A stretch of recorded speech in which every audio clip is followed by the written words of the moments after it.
All right. Hi, everybody. So, yeah, before I dive into the content, let me just say a couple things. First off, uh, please feel free to ask questions. We seem to have a lot of time, right? We're going to go till 8, but it's going to go quick. So please just ask questions, but keep them concise. But let's try to have a conversation. I want to make sure you're understanding all this. Secondly, I'll be happy to send you the slides. I'll pass around a sign-up sheet if you want to just print your email neatly so I can read it and give me a day or two. I'll send you the slides.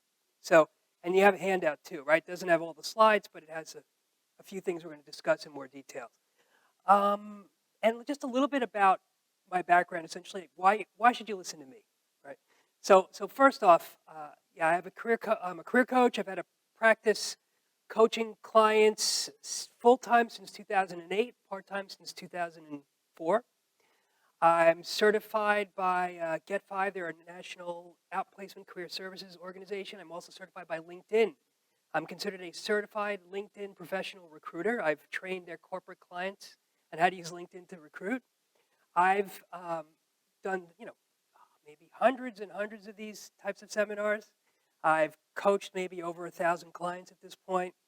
I've also been in the trenches. I've been where you are. I've had to get interviews. I've had to ace interviews. I was at American Express for 4 years, JP Morgan Chase for 11 years, the Federal Reserve Bank of New York for 5 years, where I was doing what you're trying to do, So that informs what I'm sharing with you as well. And I have a couple of books out on LinkedIn and on pitches and presentations. But anyway, that's enough about me. Let's talk about you and talk about getting interviews. So, all right, with that, let's get started. Now, I want to give you a little bit of a context for this. I'm sorry, is this mic? This is the mic I'm using, right? Or is it this one? Both? All right, I'll leave it on. Okay. So I want to give you a little bit of context for what I'm going to share with you about getting interviews. So the key for you, the key sort of big picture, is that you don't want to be this guy. Okay? You don't be drifting around in the currents, hoping they'll take you to that island of your dreams. You don't want to be just drifting around, right? What you want to be doing is you want to find that island of your dreams and then actively swim to it or even rocket to it. What does that imply? It implies that you are taking the active approach to the job search. You're not just waiting for stuff to come to you. You're not waiting just for the job posting to show up or the search firm to call. Okay? So we're going to talk about how to take that active approach and what that means. So let's talk about the 4 ways to get interviews. Okay? The 4 ways, these are the only 4 ways to get interviews. There's job postings, search firms, cold contact like cold emailing or cold calling, and networking, getting an introduction. So how many of you rely mostly on the postings? I'd say maybe 2/3, okay? How many of you use one of these other methods primarily for your job search? 1, 2, 3, 4, 5, okay, 5, okay. How many of you just didn't feel like raising your hand? Okay, nobody, all right. So for the ones that raised your hand and said use other methods, anybody want to share, what do you use? Somebody, yeah, go ahead. That's your approach to getting it. Great. Okay, networking. Anyone else?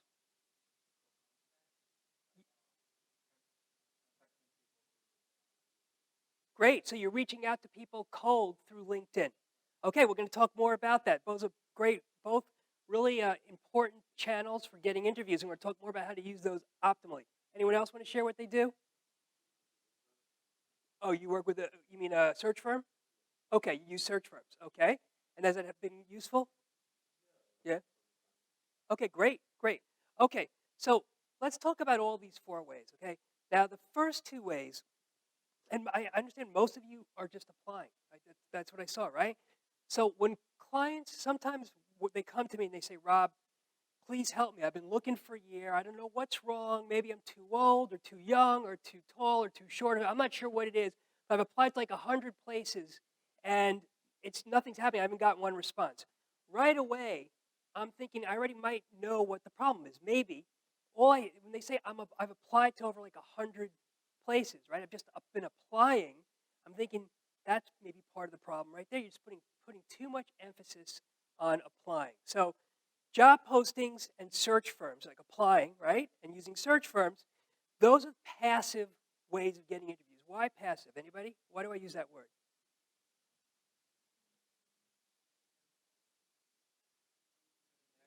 Yeah, basically the information, like it's showing up and you're responding. You're not going for it. I mean, you're not actively seeking it out. It's showing up and then you're responding. So it's more reactive or passive, right? So, and then the active approaches, which is the cold emailing, cold calling, and the networking, that's where you have to do more work up front.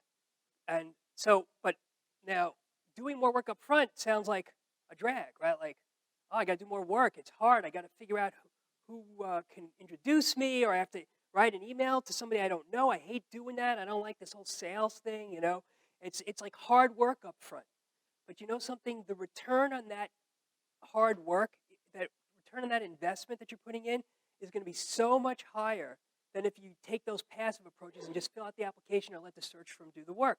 I've seen it over and over again, and so have my coach colleagues. About 80% of interviews are gotten through the hard methods, through the cold contact and networking. About 20% of interviews are gotten through job postings and search firms. Now, that doesn't mean, I'm not saying not to use job postings and not to use search firms. Absolutely use them. But if you're doing your job search, say 5 days a week full time, one of those days devoted to the job postings and the search firms, the other 4 out of those 5 days devoted to these active approaches to getting interviews. Now, I'm not just going to tell you devote to these active approaches. I'm going to show you how to do it. That's going to be a big part of what we're going to talk about today, right? So we're going to get into that in a couple of minutes, how to optimize your efforts in each one of these channels with an emphasis on the active approaches to getting interviews. So anybody have any questions on this so far? Is it making sense to people? Okay. So before we talk any more about how to use each of these channels to get interviews, I want you to take a step back a little bit. None of these channels are going to work for you if you're not positioned correctly. You got to position yourself correctly for your target audience. What does that mean? Does anybody want to share? What do I mean by positioning yourself? Anybody? Yeah. Right. And you mean by having the skills to become the desirable candidate? Okay. Were you going to make a comment, or yeah, were you going to say something? Or, no. How do you become the desirable candidate? Like, how do you let them know you're the desirable candidate?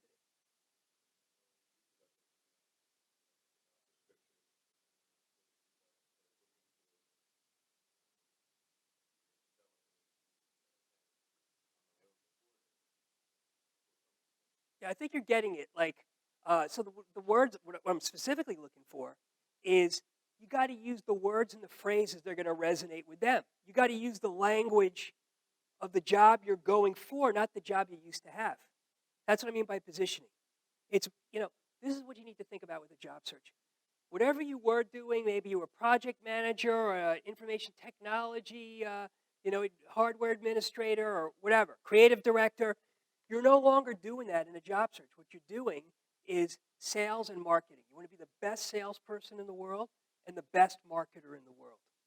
And that's, even if you hate sales and marketing, you got to learn how to do it. And that's what I help a lot of clients with. Now, it's interesting because when I have clients who do sales for a living, they're in business development for a living, they get what I'm sharing with them much more quickly than the people who don't do it, because this is what they do for a living. They understand it.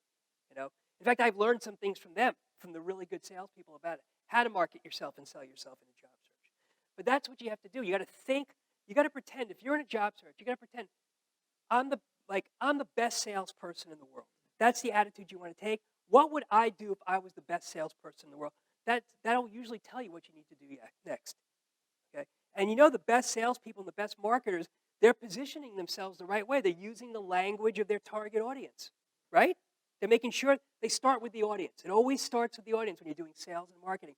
You have to start with the audience. Don't think about, oh, what have I done? What do I do? It's more like, what do they need? What's going to resonate with them? And then how can I take my experience and make sure it appeals to them given their needs? That's what you got to do. That's the attitude you have to take. So now let's take a couple of examples. So here's what I mean by positioning.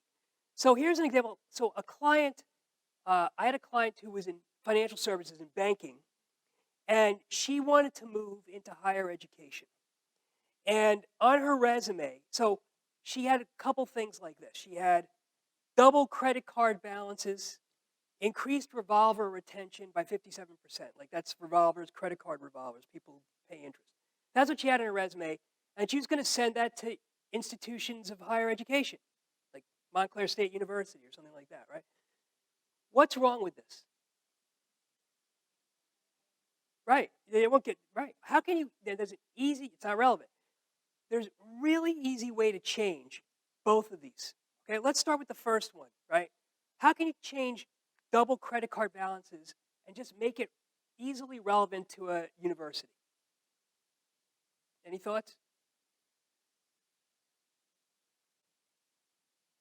Take a chance. Yeah. Yes, exactly.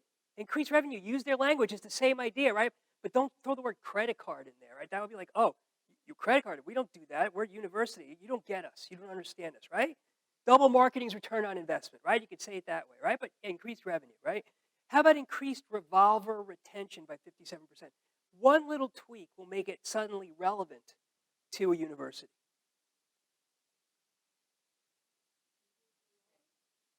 What was that? Increased student retention, right? We'll get to that. And somebody else had a comment? Yes, remove the word revolver. Exactly, remove the word.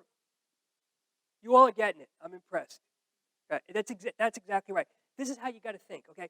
So, look, we could talk about this for 2 hours. Right? We don't have 2 hours. We can talk about the 4 ways of getting interviews that we were discussing, right? But I want you to start thinking about this when you're putting together your resume and everything else, right?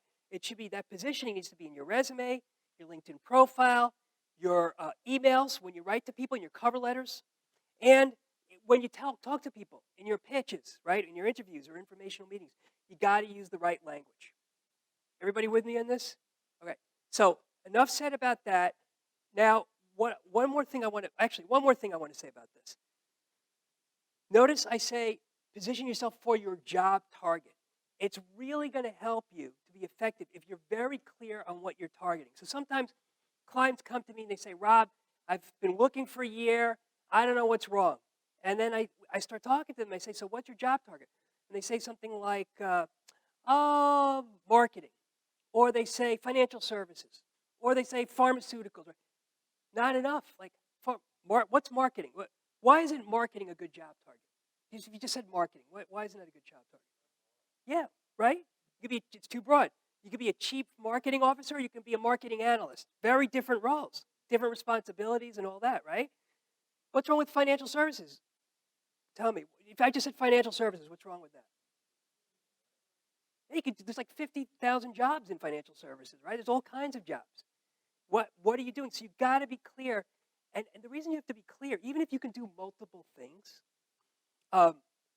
if you are clear, what I would recommend you do is you pick one. You can have multiple job targets, but start with one, prioritize them. Start with one, go for one, and see how for 3 or 4 weeks, see how you're doing with that job target, then maybe start with the next one. The reason is, when you have a resume for that job target, you are, and your pitch and your LinkedIn profile and all that, you're appealing to that audience, to the audience that represents that job target. If your message is all over the place, it's very broad, you're watering down your message for every audience you're reaching out to. Yes?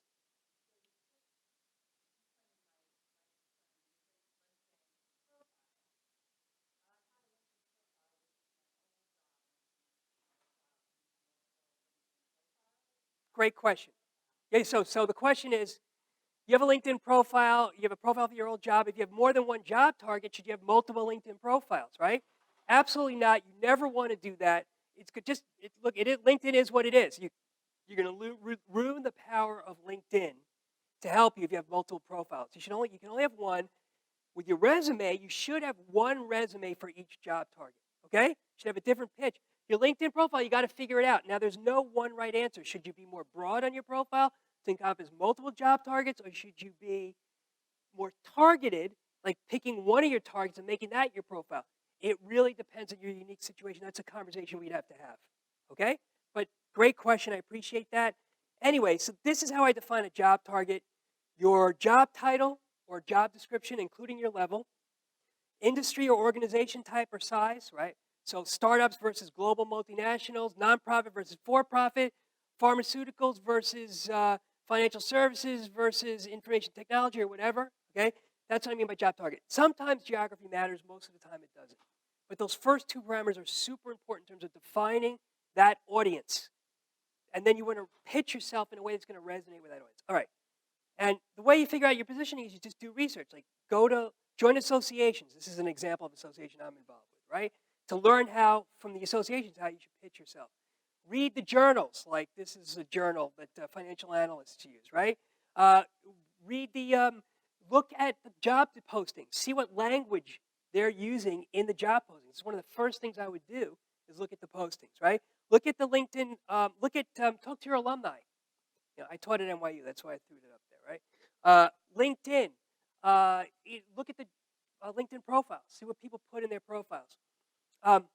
In public companies, they have an investor relations section. You can click on the tiny link at the bottom of the homepage. It says investor relations. Click on that. You'll find all kinds of analyst reports and PowerPoint presentations and recordings that can help you understand what's important to your job target. And lastly, if you go to my website, hellmannconsulting.com, it's at the bottom of the handout. Under the resources tab, you'll see other links that can help you do that research. Okay? So just something to really keep in mind. You really want to make sure you're positioning yourself the right way. Now let's start to jump in to the 4 ways of getting interviews. In particular, let's talk about optimizing each of those 4 channels for getting interviews. Let's start with ads and search firms just to get them over with, okay? And then we're going to talk about the active approaches to getting interviews, all right? So the challenges with job postings and search firms, it's the front door. There are sometimes thousands of responses to just one job posting. So that means you have to be like perfect. If you're not perfect, I wouldn't even bother applying. Because the applicant tracking system, the computer, is going to kick you out. Or the low-level HR person doesn't really understand the job. They're just going to say no, because they don't really know the job. I'm not saying don't apply, but what I would definitely say is don't bother applying if you're missing one of the key requirements for sure. There's no point in it. Doesn't mean you can't go for the job. You just can't go through the front door. You can go through the side door. You can reach out directly to the hiring manager, for example. We'll talk about that in a few minutes. That's part of the active approach to the job search, okay? So don't despair. You're like, I know I'd be able to hit the ground running, but there's this one stupid requirement, must have at least 5 years experience. I only have 4, right? Don't apply, but still reach out to the hiring manager. You understand? I don't want you to waste your time. Like, I'm really concerned about your precious, valuable, scarce job search time. And I don't want you to waste your time applying when you're never going to get a response. Apply if you match perfectly. Don't apply otherwise. But go for any job where you think you can do it by maybe reaching out to the hiring manager directly, which we'll talk about in a few minutes. Yes?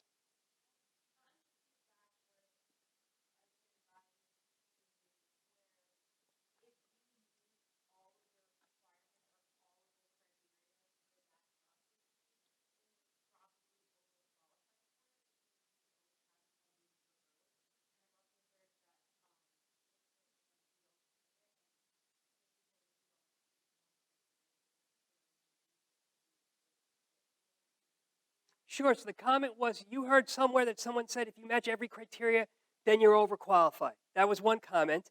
And that you should not meet every criteria because there should be room for growth, right? Is that what the comment is, basically? Okay. So no.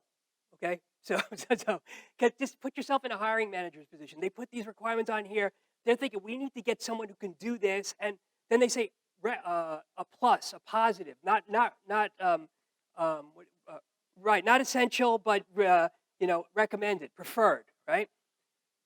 If I was looking to hire somebody, I'd be like, wow, this person checks off every box. We got to get him in here. You just got to put yourself in the place of the hiring manager. I've done a lot of hiring, and I've worked with a lot of recruiters who've done a lot of hiring. They would be thrilled to pass. Think about the recruiters. They have to make a great impression with their business partners, which are the people that the client, the candidate's going to work for, right? They're going to make the best impression when the recruiter can bring on them someone who meets all the requirements that they set out. So I wouldn't do that. I wouldn't think that way. All right. Now, anyway, and the other thing with ads and search firms, you got to give your salary requirements. I would always advocate, and that's a whole other conversation. Maybe we'll have time at the end to talk about it. Trying to avoid discussing salary or talking salary, if at all possible, until after you get the offer. You cannot do that, though, certainly with search firms. They won't work with you if you don't give them something, right? And job postings, they always ask you, what are you looking for, right? So you got to put something in there, right? So let's talk about that. A couple more downsides, but it is what it is, right? So let's talk about improving your job posting response rate. So what I would suggest is always take a two-step approach. If you match closely, answer the job posting, then try to find the hiring manager, maybe using LinkedIn or the website or some other method, and reach out to the hiring manager directly. We're going to talk more about how to do that. I'm going to give you examples of how to do that in a few minutes. Uh, and so that's how I would do it. Always those two steps. I wouldn't just apply. If I were looking to apply, if I saw a posting, I was interested, I would never just apply. I wouldn't even bother if I was just going to apply. I would always think I'm going to apply, and then I got to figure out who the hiring manager is to try to get in directly. Okay.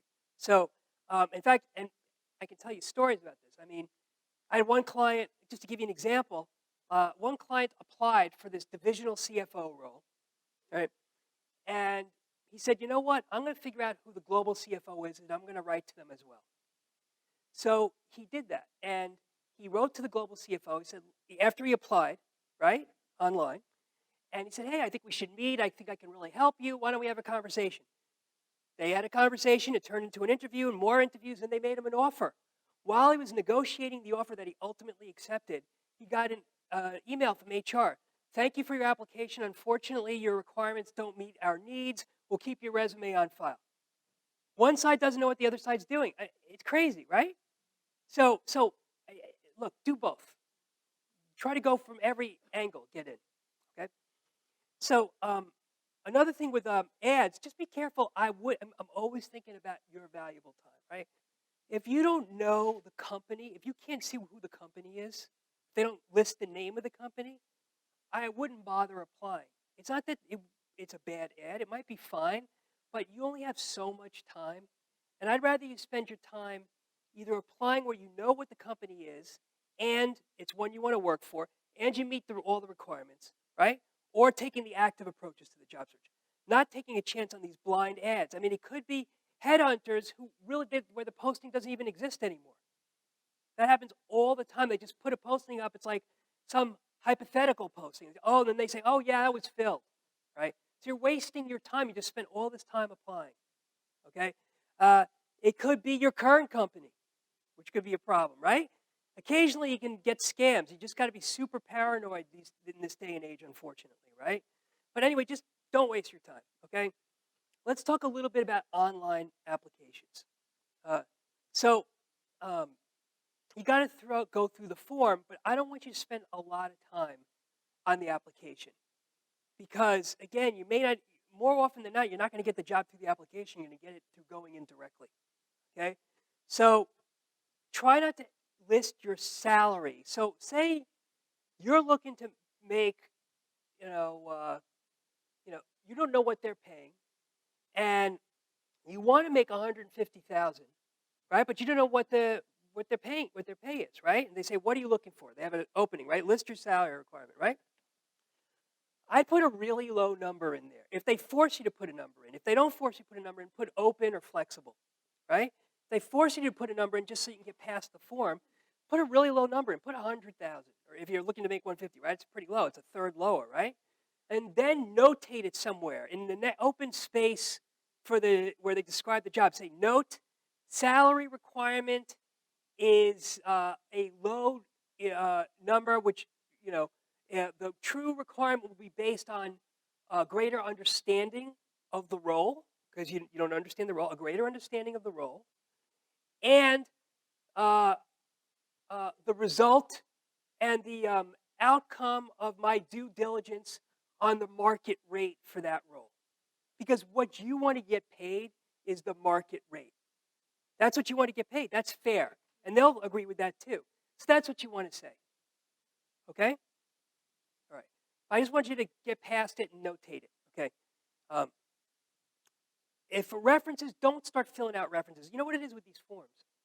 They try to ask everything all at once. It's because they don't care.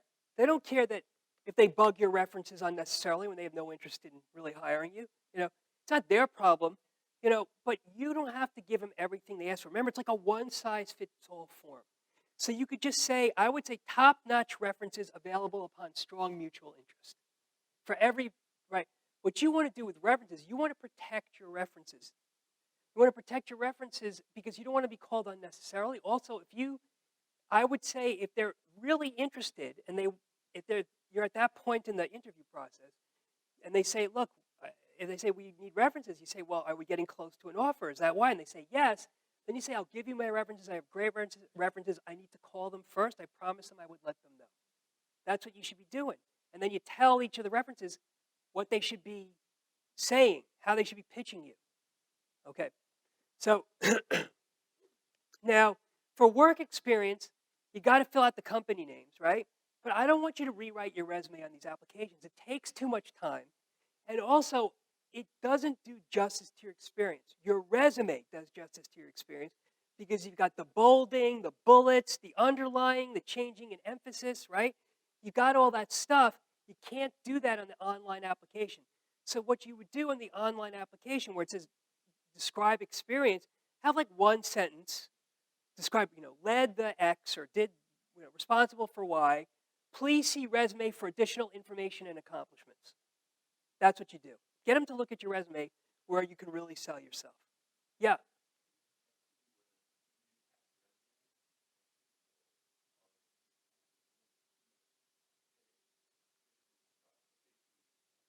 Yeah.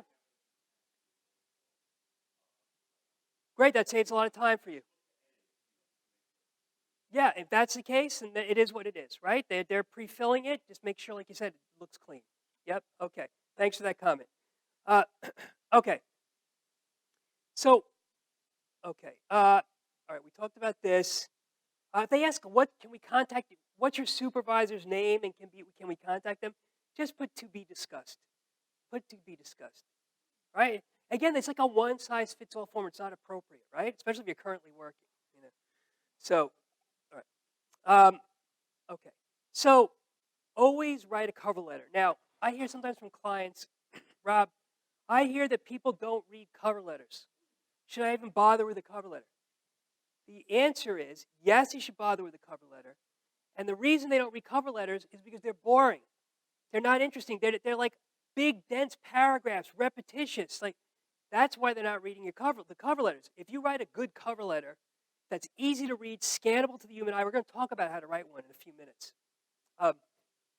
Then it's going to be read, and it's going to help you. It's going to make you. It could be the reason they interview you, even more than the resume, if you write a good cover letter.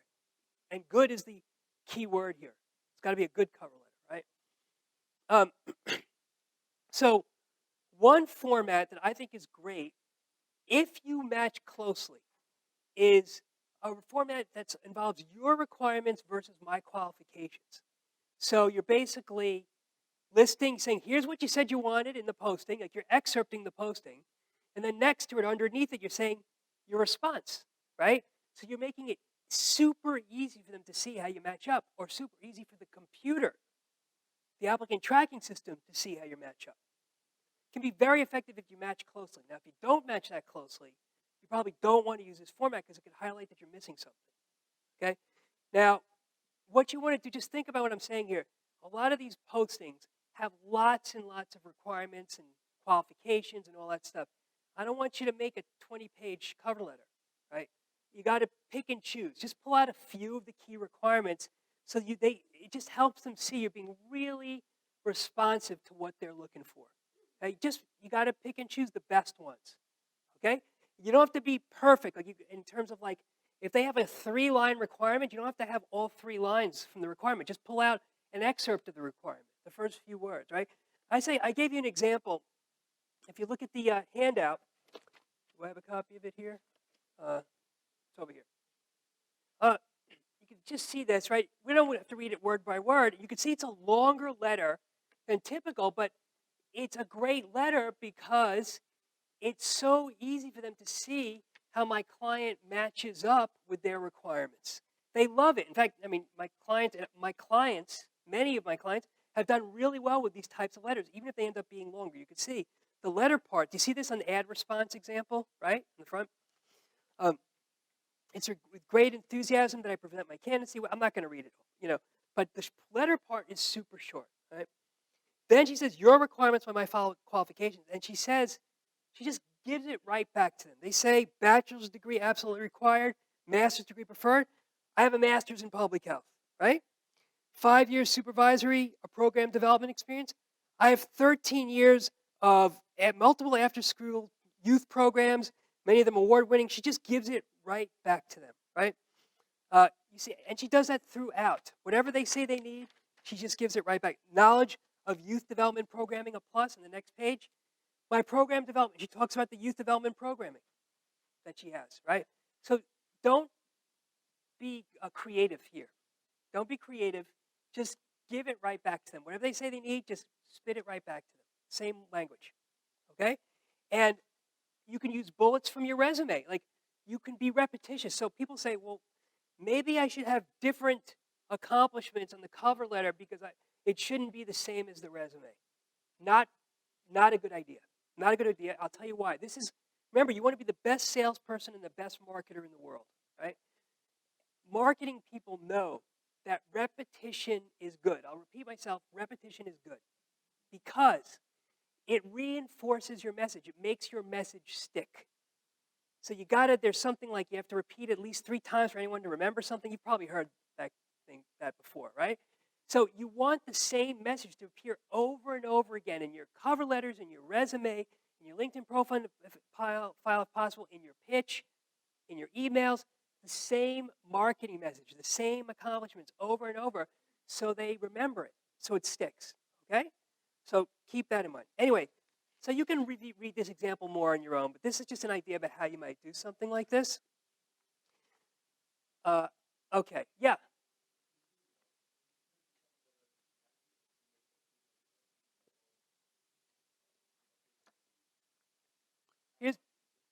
So the question is, should you put the cover letter as an attachment or make it part of the email? Well, it depends. If they say send us your cover letter, right, and they want it by email, I would try not to put anything as an attachment because people don't like to open attachments. Now, you got to do your resume as an attachment because there's no way it's too long for an email, and the formatting won't work. But a cover letter, ideally the letter should be the body of the email, if at all possible, okay? That's how I would think about it. What was that? Yeah, sure, okay. All right, so, okay, let's talk about search firms. So, again, your background has to match exactly with the requirements. You'll need to give your salary requirements. Retained firms are a little bit different than contingency firms. So retained firms are when they're already paid up front by the company. The firm is like working as a partner with the company. Contingency, they're just trying to pitch themselves against all these other search firms that are trying to get in too. There's no guarantee of money. Right? They haven't been paid yet. So anyway, what I want to talk about with contingency, most of us probably will be working with contingency firms. I want to talk about that. There's some really great firms out there, and there's some really bad ones, and there are a lot of in-between ones, right? I would in the search, like remember, you want to spend most of your time on the active approach. This is the passive approach. Just find a couple of good search firms, search firms that were recommended to you, you've used before, you trust them, you think that they're going to try to balance your interests, not just be all about them or the employer, but take your interests into consideration as well. So just get a couple and work with them. And the ones you want to work with are the ones that where they ask you for your permission before they send out your resume, okay? Where they were recommended to you, maybe through a prior company that you worked for, a colleague, or maybe an association you're involved with. They come highly recommended somewhere. Where they don't just send you an invite to connect on LinkedIn. That's usually a sign of a bad firm. They just send you an invite to connect. The good firms will never do that. The good firms won't want to just connect with you on LinkedIn. They'll want to talk to you first to see if you're right for their clients. All right? So that's what the good firms do. Okay? The bad firms, they start asking you who you've been interviewing with. Who have you been interviewing? Yeah.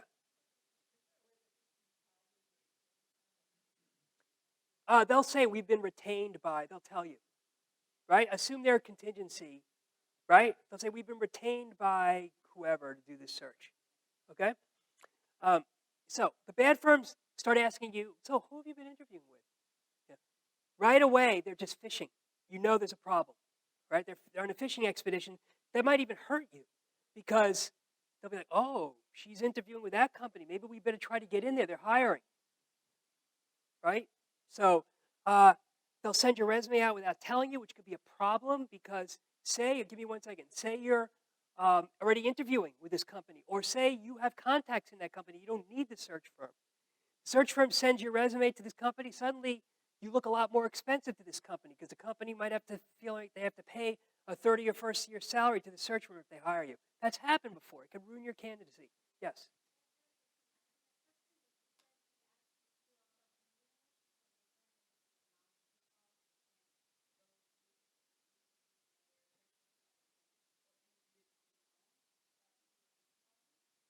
Are you saying that they asked you if you're interviewing already? I'm sorry, what's the question?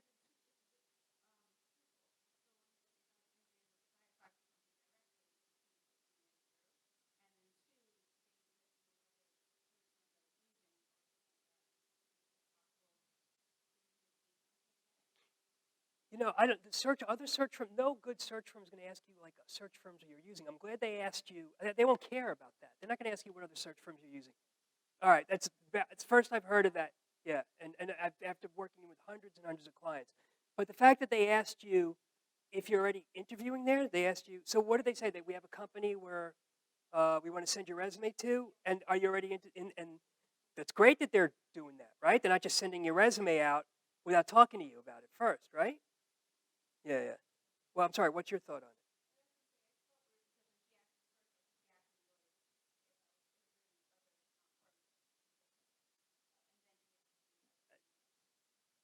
There's none of their business. Okay, I would be already cautious if they start asking you about other firms. Okay. Yes.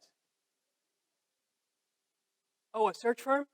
I'm sorry. A search firm is literally what it sounds like. It's a firm that helps you find a job. Now, a what? No. Indeed is a job board. It's a job board. That's where they have job postings. So companies post jobs on Indeed that you can apply to. Search firms will, they are in between you. Let me explain it. They're in between you and the employer.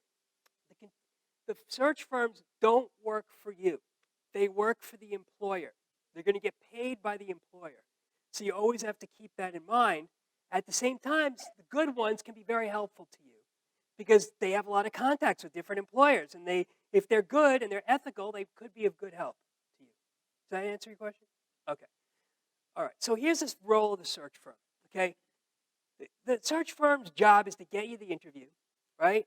Give you feedback, uh, and maybe sometimes it's okay if they want to rewrite your resume, let them do it. Even if you feel it's great and other people have told you it's great, these firms, a lot of times they have their own method. They want to keep it consistent for their branding, for their own search firm branding, right? Doesn't mean they might even hurt your resume. They might ruin it. You know, you got to let them do it. That's just part of the way they've chosen to sell you. Okay? So you got to let them do it. What you absolutely don't want a search firm to do is to have a role filtering the communication between you and the person you've already met at the company that you've already interviewed with, okay? Once you interview with somebody at the company, if the search firm sets up the interview, once you've interviewed with that person, you have the relationship with that person you interviewed with. I mean, don't want to be a jerk to the search firm. You keep them in the loop, right? You want to be nice and all that. But you say, oh, yeah, I'm in touch with them, whatever. But you are the one who you want to make sure when you have an interview, you follow up with the person you interviewed with. You don't have to do it through the search firm. You shouldn't be doing it through the search firm. You should make sure you get the email address of everybody you interview with and write a follow-up email to them to help close the deal and keep in touch with that person. So that's the approach you want to take, okay? You want to maintain control of this process as much as possible, not have this search firm insinuate themselves in between the relationship you're forming with your potential employer, okay? Yeah.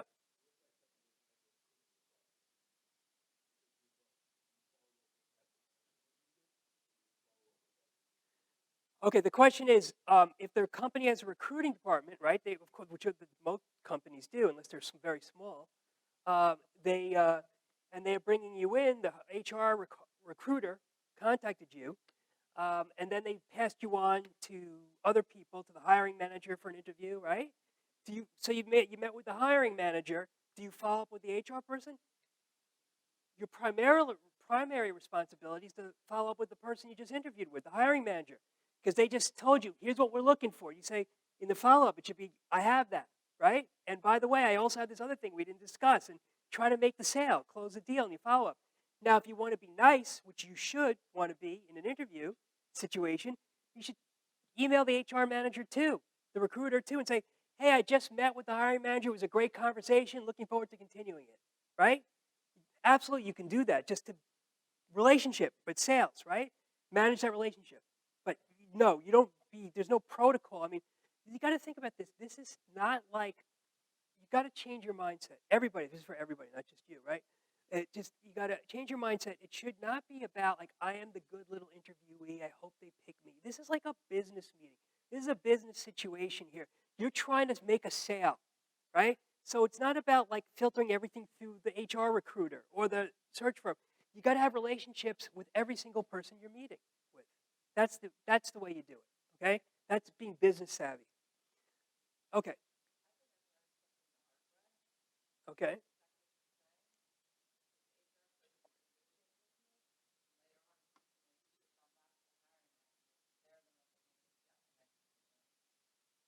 Yes, that's exactly right. So the comment you just made is HR is negotiating with you, and someone said to you, you should go to the hiring manager. This is getting off topic, but I'll just say quickly that yes, in a negotiation, you want to negotiate with the person who cares the most, who's going to be the greatest advocate for you because they really want you in there. HR, unless you're in HR, you're going for an HR job, they are less interested in having you there than the hiring manager is, right?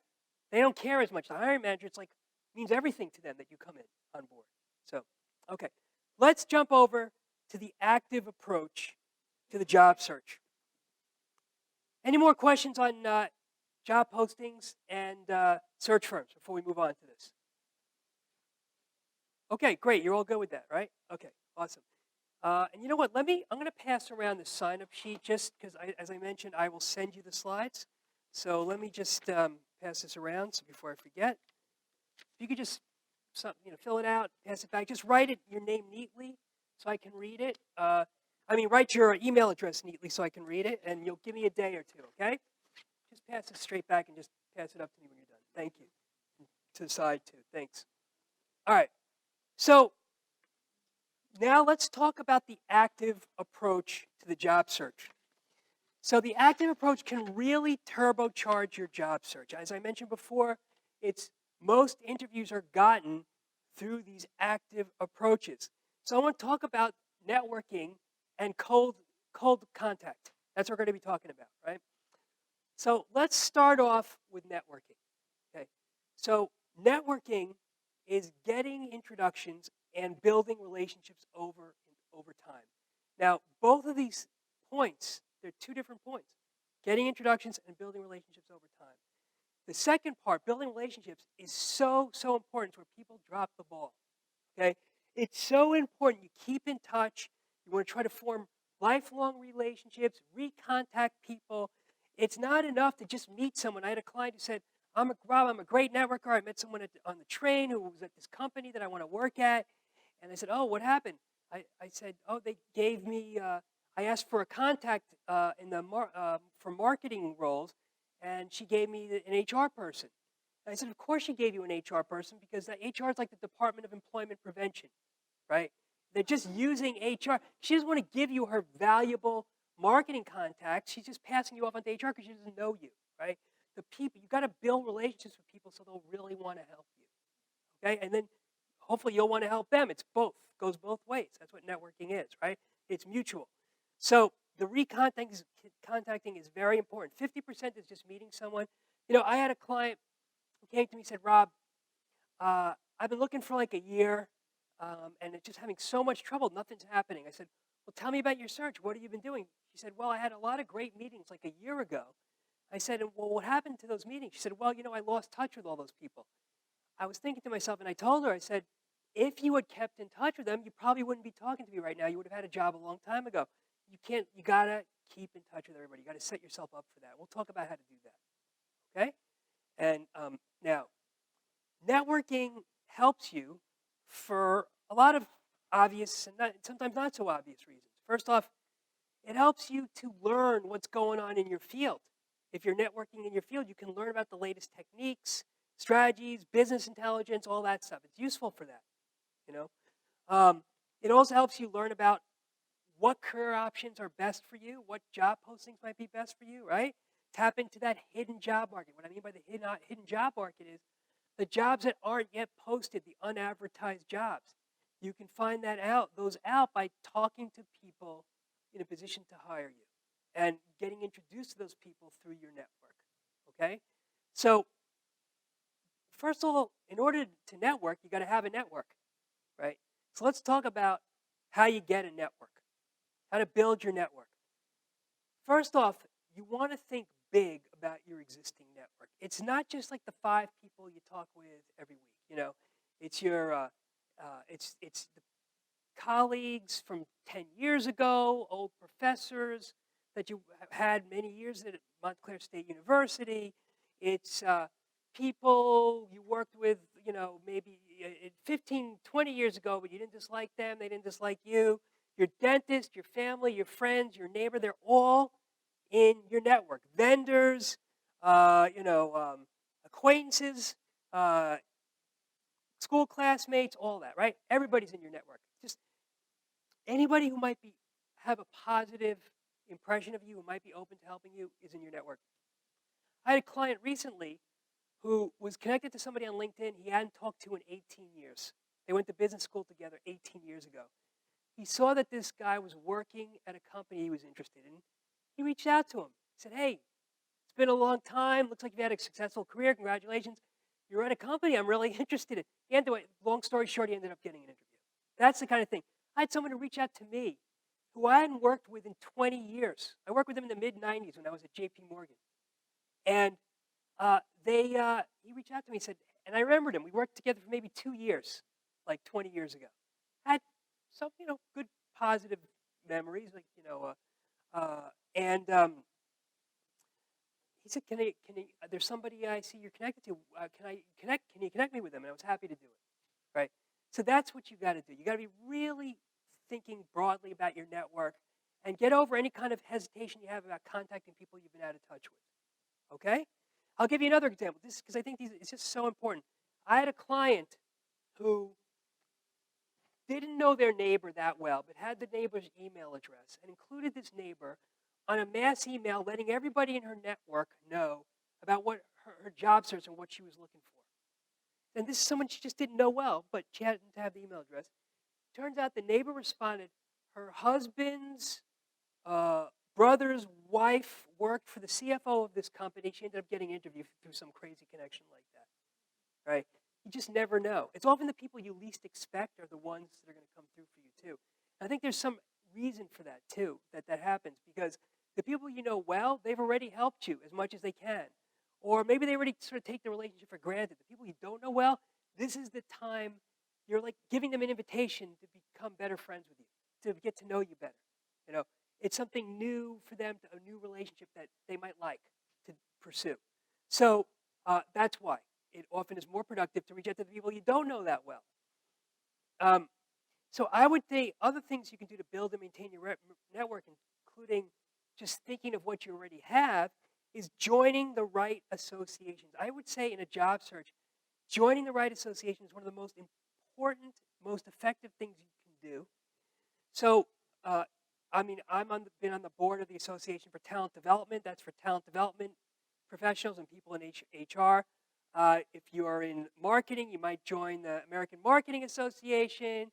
If you're in university fundraising and development, you might join CASE. I don't know. I have a list of a whole bunch of associations on my website under the resources tab. It's not a comprehensive list, but it's associations that my clients have told me have helped them.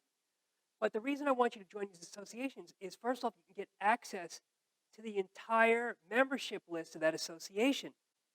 And now you can say, hey, we're both in the same association. I see you're working at this really great company I want to work at. Do you have a few minutes to talk? Most of the time, they'll say yes if you write the email nicely. Okay? Second way it works is if you, especially if you've been out of work for a long time, or you're trying to make maybe a little bit of a career or an industry change, you join the association that represents your new job target, and you do work in the association.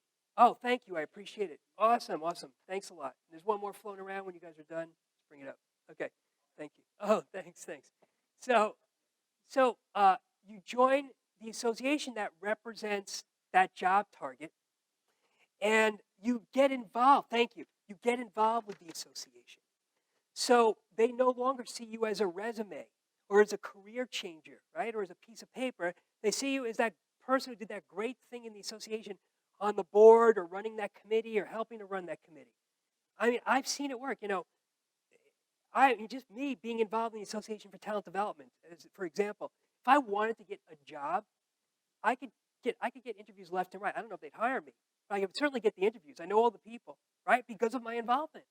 And it's not just me. I mean, I see other people as I look for these things, right? I see the people who join this association. They're so smart, some of them. They get really involved, and then they get the job. They get jobs that way. They meet all the people. So you should do that, okay? Also, LinkedIn. We'll talk a little bit more about LinkedIn in a second, okay? So what associations should you join? I would say quality and quantity want to balance the two. So quality means the right people are in the association, people who could hire you, right? Or who work in firms that you work at, right? Or maybe you can learn from to help you be a better candidate. Quantity means you got to have enough people in the association. If it's just 3 people, it's not going to be all that helpful, okay? So just think about that, right? You can Google them. You can ask your colleagues. You can look at meetup.com. Anybody familiar with meetup.com? Most of you? A few of you not? Check it out. These are like groups for like just about any interest or profession. A lot of the groups are inactive or almost inactive, but a lot of them are great, really great. And you can meet all kinds of people for whatever you're interested in doing. Okay, and also again, on the resources tab, I have a whole bunch of associations, not a comprehensive list, but just associations that my clients have said, hey, these have been helpful to me. So you can check those out. So on LinkedIn, who's not on LinkedIn? You're not? 2? Anybody else? 3, 4? Anybody else not on LinkedIn? Okay, the 4 of you, I'm going to ask you to promise me something. Okay? The promise I'm asking you to make is that you will go on LinkedIn, you will open up an account, and you'll start learning how to use it. Use their free tutorials, okay? If you have a presence on LinkedIn, it will be your best, and you know how to use it, it will be your best friend in the job search. I could talk for 2 hours on LinkedIn. Maybe I'll do a seminar on LinkedIn here next year or something. But it's like the grease in the machine, right? It makes everything you need to do in a job search easier. That's the short answer about LinkedIn. I'll just leave it at that for now, okay? But on LinkedIn, you want to join groups on LinkedIn that represent maybe educational institutions, like join MSU's LinkedIn group. Place where you worked, I worked at JP Morgan. They have a huge LinkedIn group. I worked at American Express. They have a huge, over 100,000 people in their LinkedIn group. Real world associations that you belong to, and even groups that just exist on LinkedIn that represent what you want to do. Okay, let's talk a little bit more about LinkedIn. Now, I'm going to assume some basic knowledge of LinkedIn right now. It's just a quick summary. It's all about your network, your first, second, and third degree network. The first degree network is the people you're directly connected to. Your second degree network is the people that your first degree network are directly connected to. And your third degree network is the people your second degree network is directly connected to. So technically speaking, if you only have a few hundred people you're connected to in your first degree network, you can get introduced to millions of people because of that second and third degree connection. It's amazing. It's exponential in terms of the amount of exposure you can get to people, to finding people and getting introduced to people on LinkedIn. That's a big part of the reason you want to be in LinkedIn. Also, people are looking for you on LinkedIn. Every recruiter, maybe half of my hiring managers, if they're searching to fill a role, they're going to look at LinkedIn first, like their first stop. Like, who's in our network? They want to find somebody who's known or known to someone they know, right? First stop before they even post a job. You want to be in those searches when they're searching for people on LinkedIn. Okay?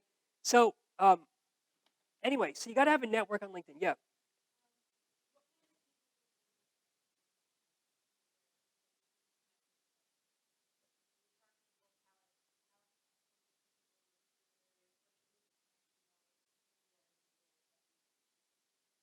Great question. Who should we be connecting with on LinkedIn? Cue the next slide. Who to connect with? Very good timing. Okay? So, and if I don't answer your question completely, ask it again. Okay? But I'm going to answer it in the next couple of slides. Okay? The way I think about connecting who you should connect with is now there's some people will say you should connect with the whole world. They have tens of thousands of connections on LinkedIn. There's even a name for them. They're called LinkedIn Lions. Okay? Now, I don't recommend you do that. Okay? The reason is that it's brainless to connect, just randomly throw out connections. Hey, connect, connect, connect. Yeah, people just mindlessly say yes, yes. It doesn't mean a thing. They're never going to help you. They're never going to help you. They don't know you. It doesn't mean anything. It's like some weird game, right? There are a few exceptions to what I'm saying, but for most of you here, probably all of you, if you're in a job search especially, you want quality first, then quantity. So quantity is important. Like connect with 1 billion people, but try to know every one of those 1 billion people. That's how I would think about it. Okay, and so when I say quality, here's what I mean by quality. It's you know them in some way, and maybe you're open to helping them, and they might be open to helping you. Okay, this goes back to the definition of networking I was discussing before, right? Your neighbor, your dentist, your family, your friends, your old professors, people you haven't worked with in 20 years. It's the same thing. That, to answer your question, it's exactly the same thing. It's not just in your media profession. You never know somebody. You should be thinking about LinkedIn the same way. It's just an easier way of figuring out who knows who. That's what LinkedIn is about, right? So it takes something that was sort of hard to figure out before, it makes it easy because it's all online now. It's all computerized, figuring out who knows who, all right? So you know them in some way, or say they send you a connection request and you're like, who's this? A lot of times you're going to say, no, I'm not interested in connecting with them. I don't know who they are. I don't know. And you say, you know what? Just ignore them. Don't worry about it. You don't have to press any button. Just totally ignore them. On the other hand, you might look at their profile and you say, they look interesting. I might want to work for their company someday. Or maybe we might be able to share ideas about some field that you're in. You know, there might be some mutual benefit to connecting or something, right? Then this is what I do, and I would advocate you do something similar, is I will try to build a relationship with this person. Don't just accept the request to connect, but build a relationship, ask why they're reaching out. So I'll send a message like this. I'll say something like, after I connect with them, I'll say, hi, Margaret. I appreciate your request to connect, just accepted. As I like to know everybody in my first degree network, I'm curious as to how you came across my profile and or why you decided to reach out. Now, tweak it a little bit. Make it more personal. If you see something interesting on their profile, you might mention that. But try to make business friends with someone. Now, if they don't respond, who needs them? Remove them, right, from LinkedIn. They're never going to help you, right? Or if they give you some weird, lame response, right? There's no notification that goes out. Rob Hellmann just removed you. Warning, doesn't happen, okay? All right. So, is this making sense to people about how you connect with on LinkedIn? Does that answer your question about who to connect with? Okay.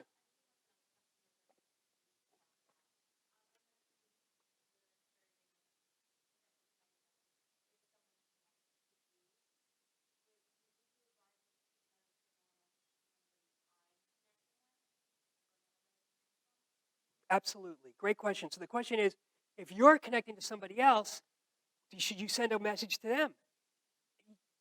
Absolutely 100% yes. You don't want to just use the standard LinkedIn, I'd like to add you to my network message.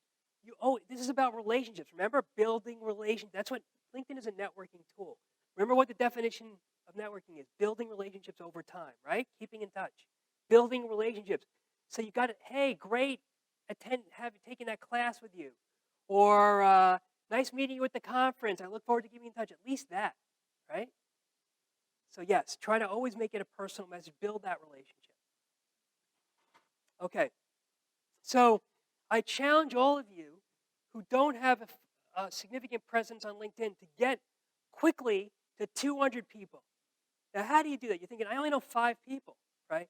It's exactly what we talked about before. Think broadly about your network. Family, friends, your dentist, your neighbor, right? Old professors, old colleagues, all that stuff. Okay? Childhood friends. Yeah, so, all right. So I challenge you all to do that. Okay? Now, here's another way you can use your network once you've sort of gotten your network in place, right? What I would be doing if I was in a search is I would be trying to let everybody in my network know about my search. And there are different ways you can do it. You can send individual messages to people, right? You can send individual emails, Facebook messages, whatever you want to. You can send them different ways, right? LinkedIn messages, depending on where they're active, Or you could mass email them. And there's some, and if you have a lot of people in your network, you might want to mass email a whole bunch of them because there's too many people to individually message. It's hard to individually message 200 people, right? Message a whole bunch of them at once. And sometimes that's better if you don't know them that well, Maybe it doesn't put too much pressure on any individual person and they'll just step up if they have something to offer. So here's what you might try this. This is like what a client did, right? And clients do this all the time, right? So send them an email, send a mass email that includes your job target, your pitch, without your resume, because that's too much about please hire me.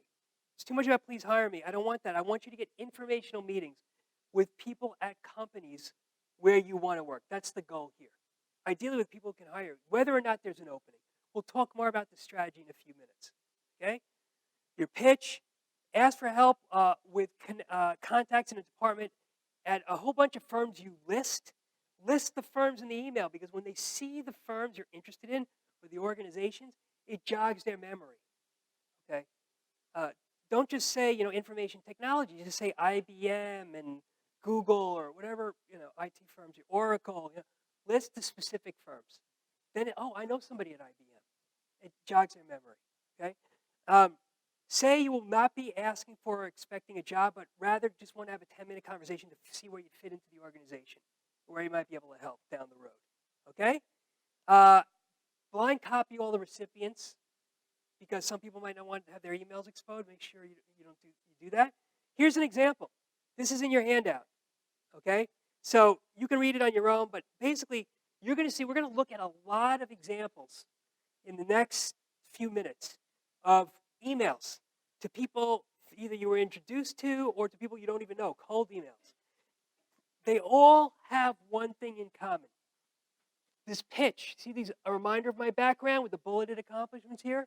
It's in your handout. They all have that. You've got to have something like that in there. Maybe it's just 2 bullets. Maybe it's not 4. Maybe you can shorten it. But the key here is you got to make yourself interesting. Don't just say, can you connect me with somebody? People make this mistake all the time. It goes nowhere because you don't sound interesting. Well, why is it worthwhile talking to you? Have a couple of accomplishments that represent something the company you're targeting would be interested in or the person you're interested in talking to would be interested in. It's very important you do this. People overlook it because they want to be as short and concise as possible. That's too short, too concise. Okay? You with me on this? So you can read this in detail on your own, but it's exactly the things we just discussed in the prior slide. All the elements are in here.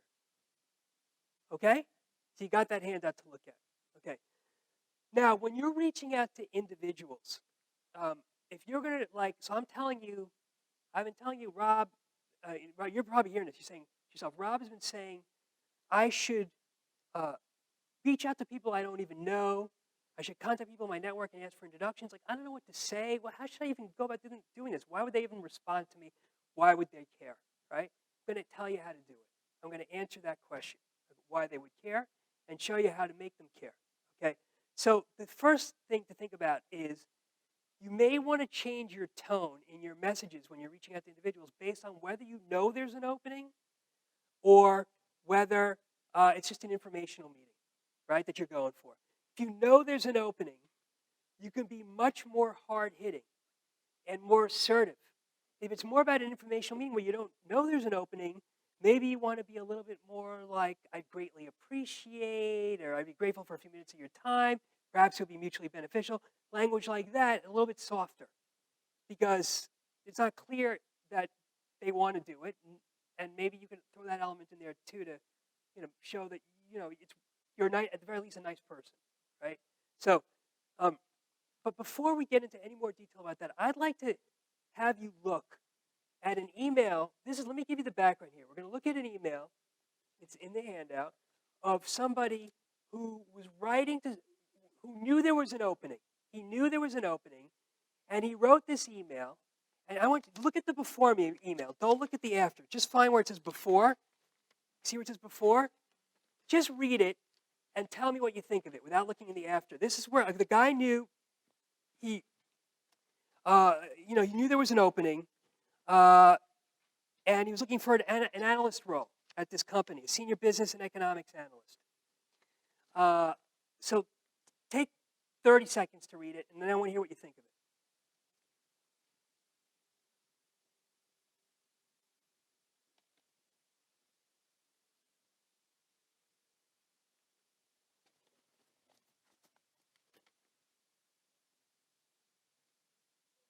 What was that? Is there an extra packet somewhere? Right there. Sure.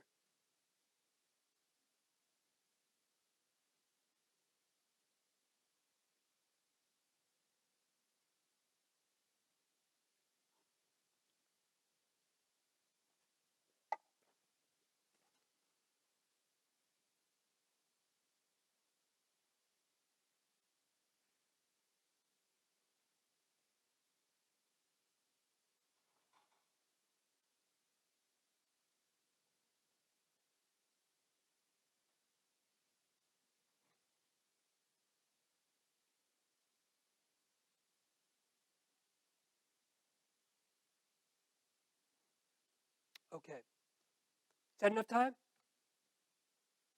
Yeah. Anybody want to tell me what they think of this? What? Broad? What? Repetitive? Okay, repetitive. What about broad? What does that mean, broad? Is that bad or good?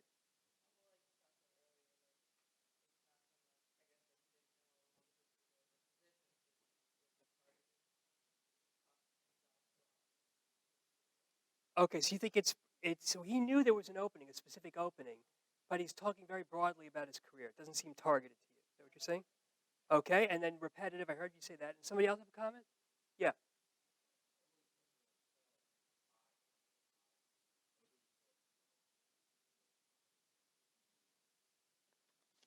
Okay. I. What else? Any other comments?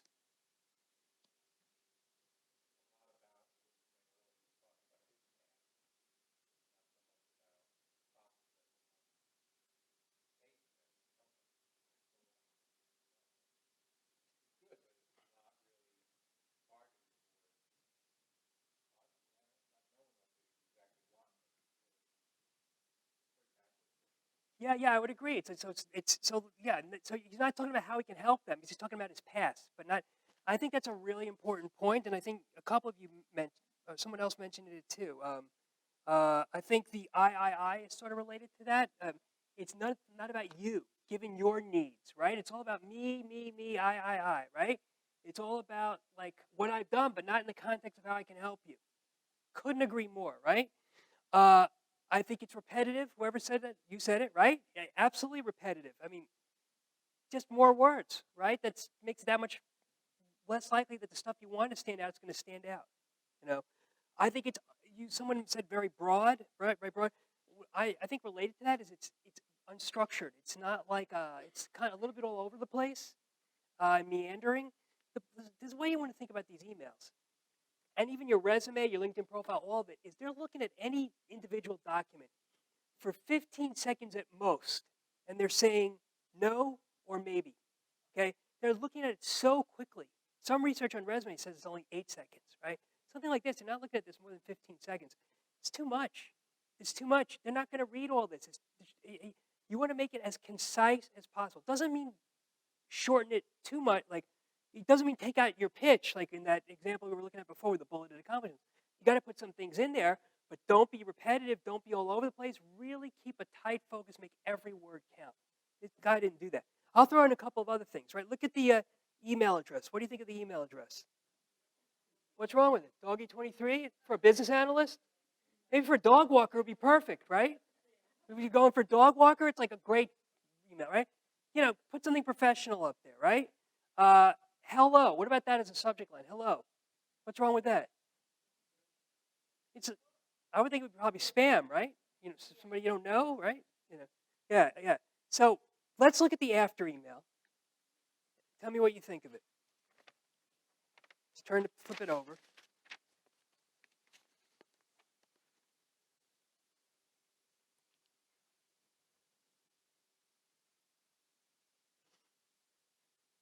Just take a quick look at it.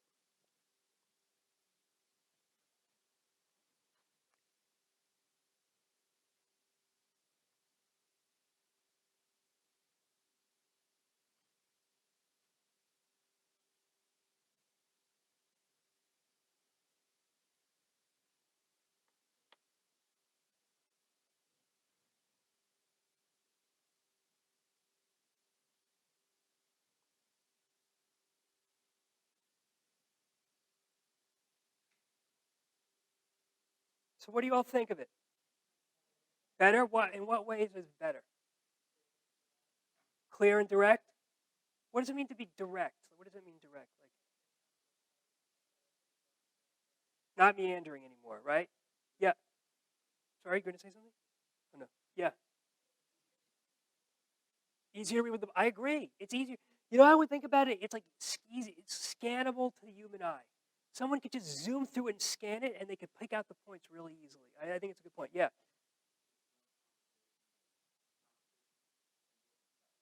More concise. I would agree. Other comments?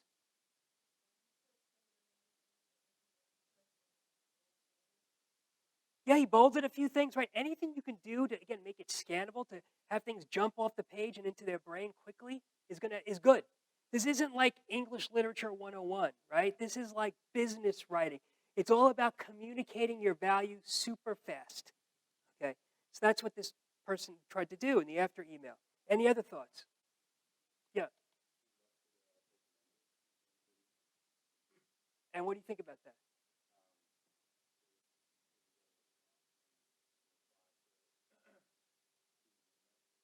So you mean he ended with a question, basically, right?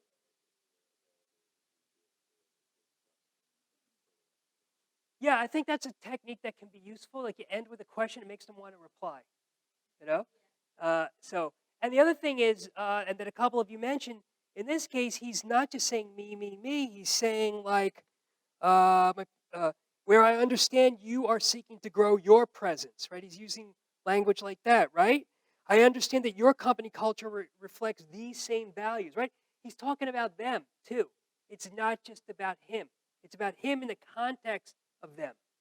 So it's very important in it's not just for your correspondence, in your interviews, every connection with a potential employer, you should be talking about your experience in the context of why they should care of them, right? Don't just say me, me, me, I. Say me and I because you might need this, right? Use the words you, your, like use words like that. Very important. It can change your success dramatically, improve your success dramatically if you start to adopt that kind of language and that kind of positioning where you're focused on them. It's all about them. It's not about you. It's all about them. The only reason you're talking about you is to show how you can help them. That's the only reason. So that's how you have to think about it. How about the subject line? Right, very specific, right? You want something specific in the subject line that's going to resonate. Hello is the opposite of specific, right? Okay. And obviously the email address is much better, right? Your name, get your name, and Hotmail sort of dated, AOL is sort of dated. I'd say if I was, don't do Verizon.net or whatever for an email. I would do like Gmail's pretty good, Outlook's pretty good. I mean, more cutting edge email addresses. Look, this isn't a big deal, but if you're so inclined, if you want best practice, use something like that.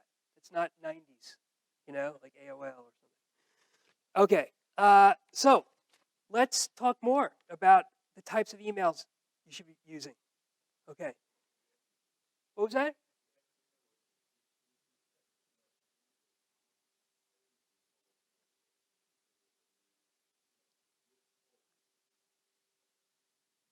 So the question is, should you put Mr. or Ms. or the first name? Yeah. So and then use a colon, not a comma, because you're saying be more formal. Basically, that's most of the time, the way business works these days, it's informal.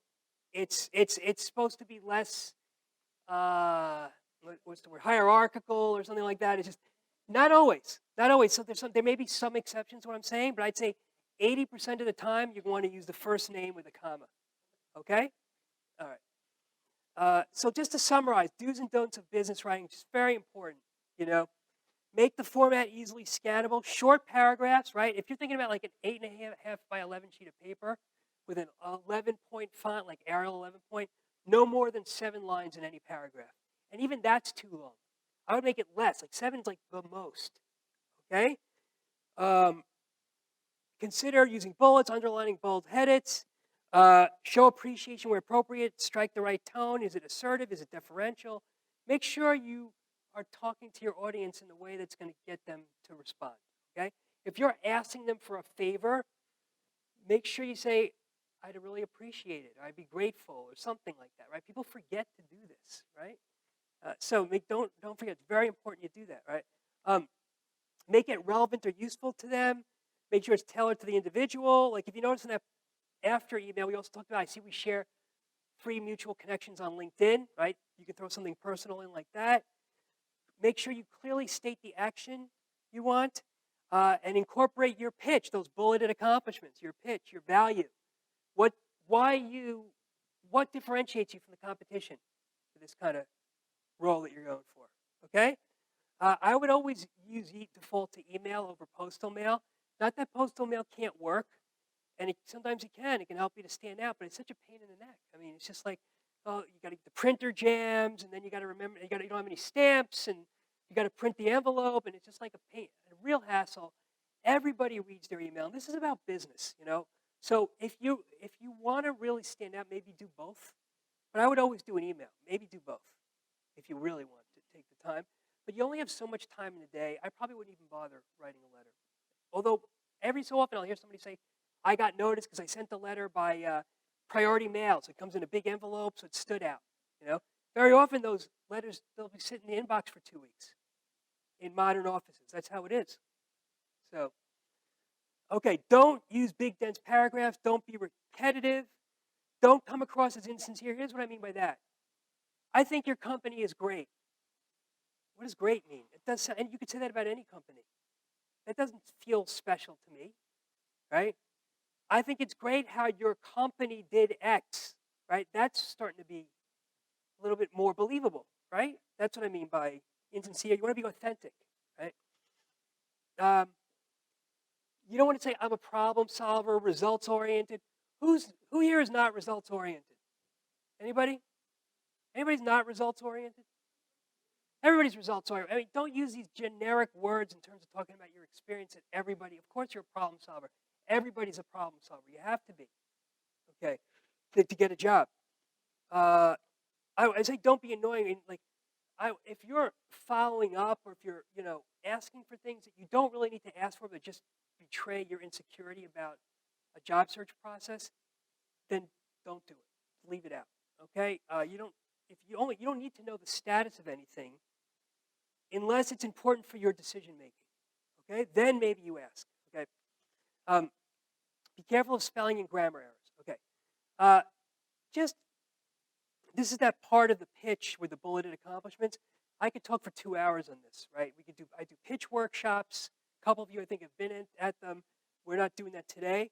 I just want to give you some thoughts about, you remember that part where in the letters, I said, isn't the thing that every one of the emails where I'm showing you has in common. It's that pitch, like the background, some background, a reminder of my background, and then you describe what you do or what you can do and what differentiates you and some examples to back it up. That's what I mean by your pitch, right? So these are the elements you want to include in there, right? What box in the org chart are you in? Where do you fit in? I'm a business analyst, or I'm a project manager, or I'm a whatever you do, right? That's just say what it is, and then what differentiates you? Who's worked on, hundreds of projects, over 10 years, or who's led hundreds of projects, everyone on time and on budget, right? That's a differentiator, things like that, right? Come up with a couple of accomplishments maybe just to, it doesn't have to even be 3, it could be 2, even though I said 3 up there. Just reinforce, don't just say I can do this, give evidence. The evidence, it's like telling a little story, and it sticks in people's minds more. Say examples include or highlight, and say, did X which resulted in Y. That's what I mean by that. It's the kind of thing, pull it right from your resume. If you have a good resume, you should have these in your resume. You should have accomplishment-oriented bullets in your resume. Okay? Turn it back to them. In other words, say something about them. Like, I think this can help you because of what you're trying to do. Right? Something like that. And then what's the next step? Do you have 20 minutes for a conversation? Okay? Anyway,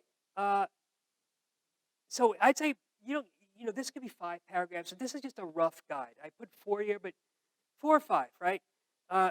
You want to get to the point. What you don't want to do is, the key to this here is that you don't want to say what you're looking for at the very end of the email. They're not going to get to it. They're going to want to know by the second paragraph why you're reaching out to them. What do you want? Otherwise, you're not going to read through the whole thing. Okay, so you got to say it. Okay? So that's very, very important. Paragraph 1, you got to introduce yourself, say how you came across their name or something about how you found them, came to their attention. I read your article, I saw you speak at a conference, whatever it is. Somebody referred me to you. Okay. Your pitch is like paragraph 3. Then 4 is like, maybe include something personal, and then ask for the meeting. Okay. Now, what I would do before you send that email is ask yourself these questions, just to make sure you're doing the right thing with this email. When I send this email, are they going to know who I am and why I'm contacting them right away? This is like a check. Make sure the answer is yes. Otherwise, change the email to make it yes. Is the intent of my email or letter clear? Is the point of trying to make, what I'm trying to get from the reader, clear? Am I using the right tone? Is it too aggressive? Is it appreciative enough? Is it too passive? Is there any way I can offer to help them? If you can make it mutually beneficial, you're much more likely to get a positive response. If you could say, I'd be happy to share with you my LinkedIn contacts. Maybe we can make it mutually beneficial. I'd be happy to share with you my network, or share with you some ideas that have been from my experience doing X that could be useful to you. If it's something that you think they might be interested in, it can really help you to get that meeting. Okay? Is email the best choice? Sometimes you might pick up the phone and call them. Most of the time, I'd say it's better to email first, but sometimes not. It really depends on the situation. I would say, do you need to attach your resume? If you attach your resume, it says, I'm looking for a job. I'm asking you for a job. That's what it says when you attach your resume. If you don't know there's an opening right now, maybe you don't attach the resume. Maybe you think, you say, I want to have a meeting anyway. Because, and this is going to a larger strategic point I'm going to make in a few minutes. You want a big part of the hidden job market of getting interviews 2.0 is just getting meetings with people in a position to hire you, whether or not there's an opening, whether or not you know there's an opening. Because just once you have that meeting with that person who is in a position to hire you, all kinds of things become possible that weren't possible before. Like, now that I met you, I think you'd be great for this other position we're going to have open up in a month.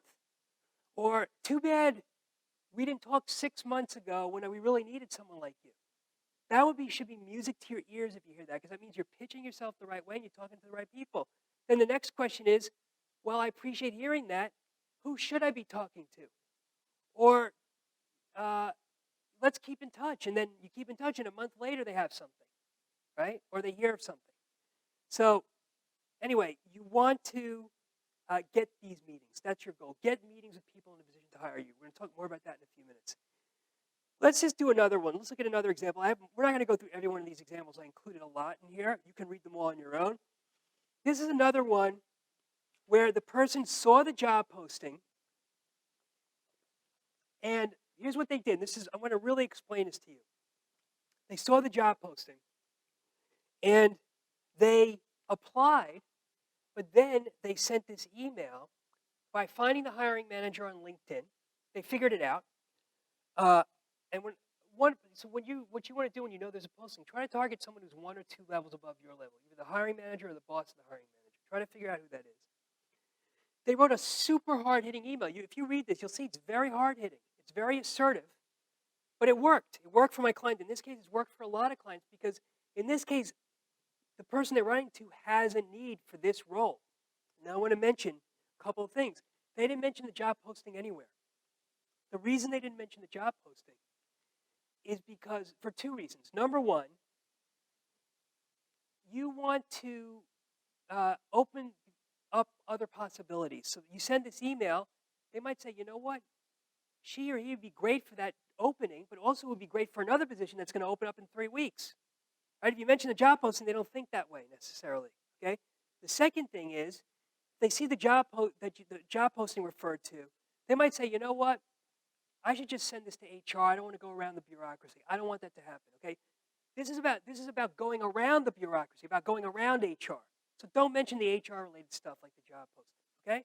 I want it to be like you're a gift that fell out of the sky. Like, wow, this is so serendipitous. We got to get her or him in here. Right? That's what it should be. Okay? Is this making sense? Yeah.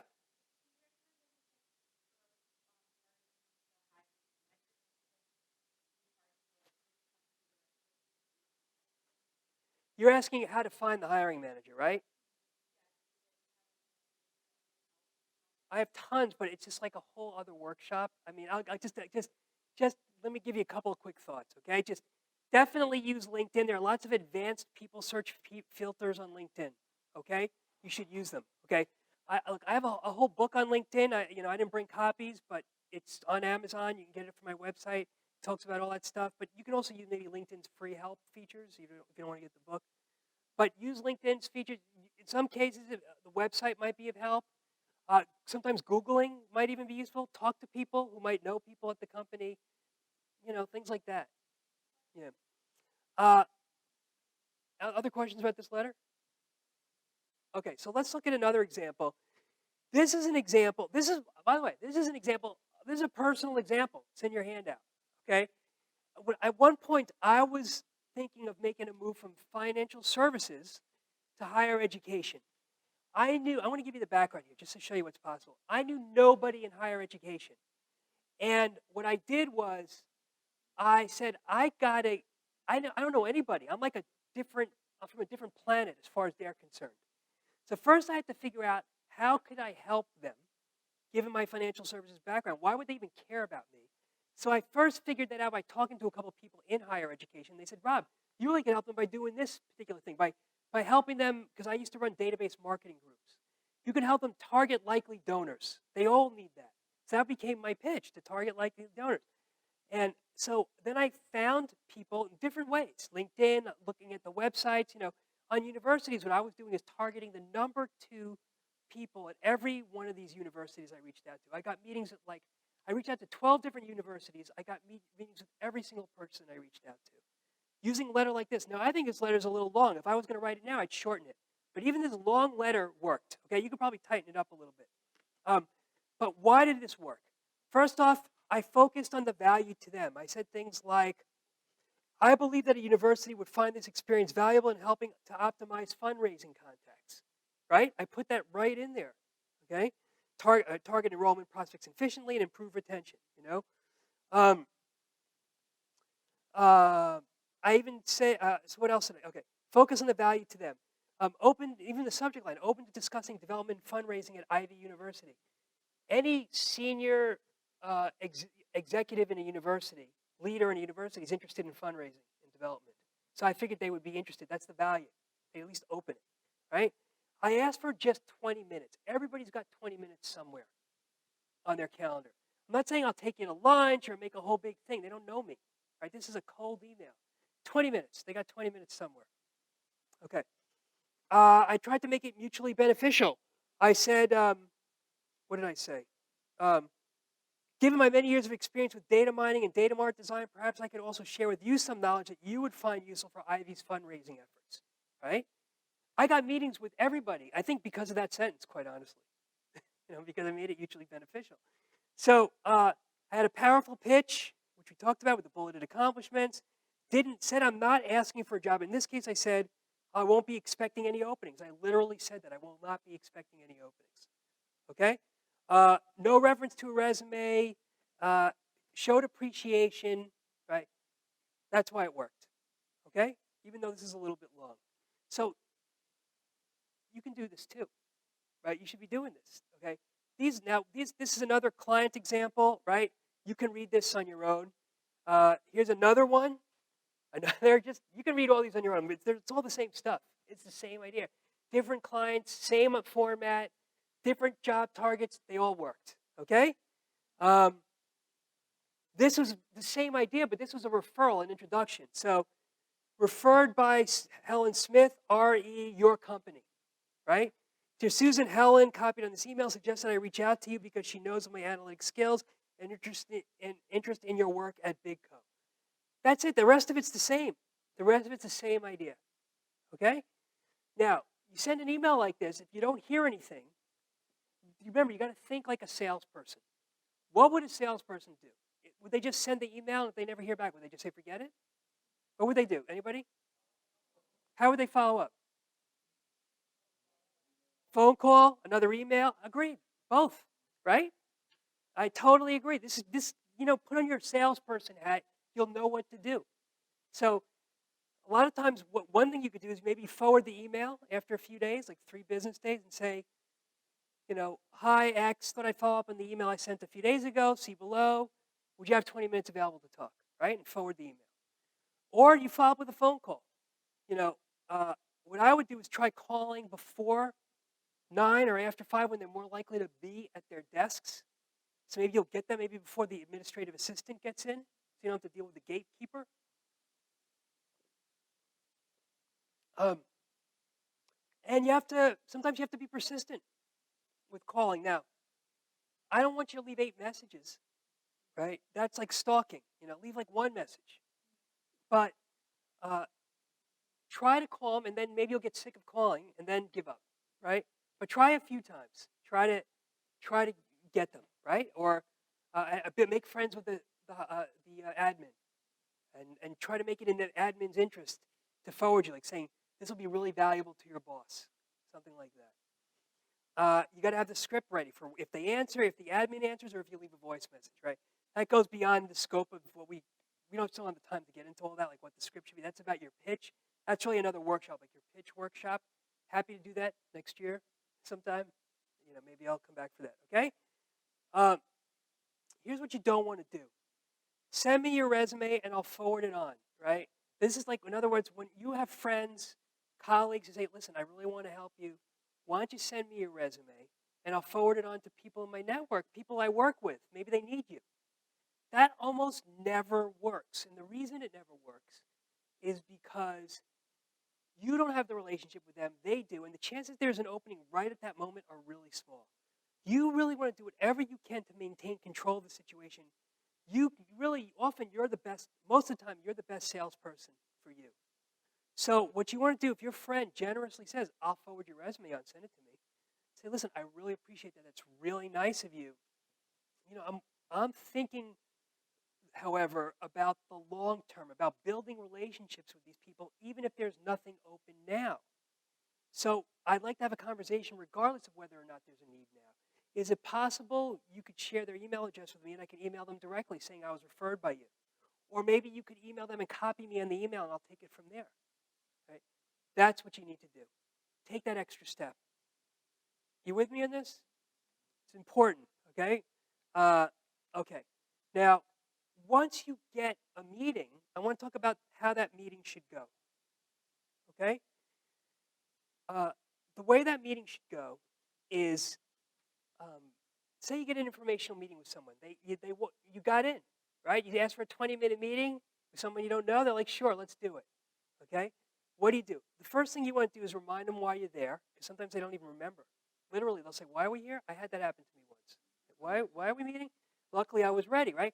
You have to have your 30-second pitch, which is really the letter. You can use the letter as your pitch. Whatever you wrote with those bulleted accomplishments, just say it conversationally. Then ask, it's your meeting, it's not an interview. You're interviewing them.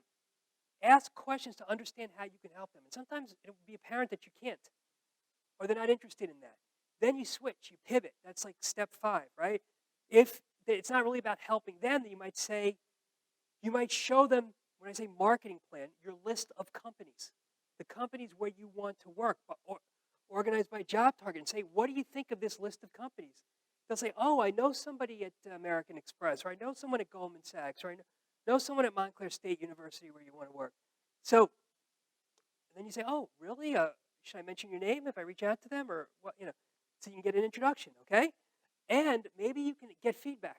You might say, well, I appreciate you meeting with me. Now that you've heard what I can do, and what do you think of my resume? Any gaps here? You might learn something, right? Now, if they're really interested in bringing you on board and they want you to start going through the interview process, don't start asking them about other companies, right? Don't start asking them about the feedback on your resume. It's not appropriate at that point.